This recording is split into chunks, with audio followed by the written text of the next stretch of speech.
As of midnight on Monday, the Electoral Office is urging people who have been campaigning for the Constitution reform bills to cease from doing so. But more importantly, emphasis is being placed on people being afforded the right to go out and vote, more so employees.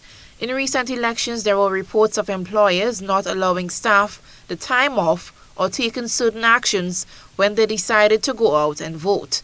Ferdinand Phillip, voter and civic registration officer at the Parliamentary Electoral Office, says employers can be fined up to $5,000 or be imprisoned for 2 years or both, if that is the case. According to law, they have to allow their employees to go out the specific time to go out and vote.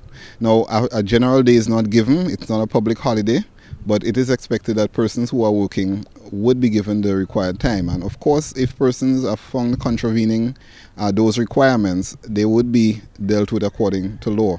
But we want to avoid all of that. So we are appealing to persons not only to allow their employees the opportunity to go out and vote, but also not to intimidate them. Because sometimes we could allow them to go out and vote, but we can let them know we are displeased or there could be consequences and so forth. So we are appealing to persons. It's not only allowing the persons to go and vote that is important, allowing them to go there and to feel comfortable doing so that their jobs would not be infringed upon, their salary or any such thing. Another issue looked at is that of impersonation, to which Philip says the law also covers. Every person who at an election applies for a ballot paper in the name of another person, whether that name be the name of a person living or dead, or a fictitious person, or who, having once voted in any election, applies at the same election for a ballot paper in his or her own name, shall be guilty of personation within the meaning of this act.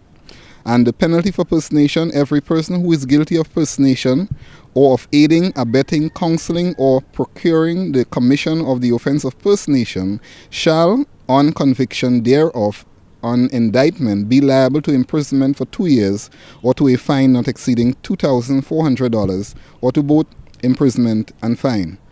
People are being asked to adhere to expectations at polling stations, as there will be members of the RGPF on site to ensure that all rules are observed.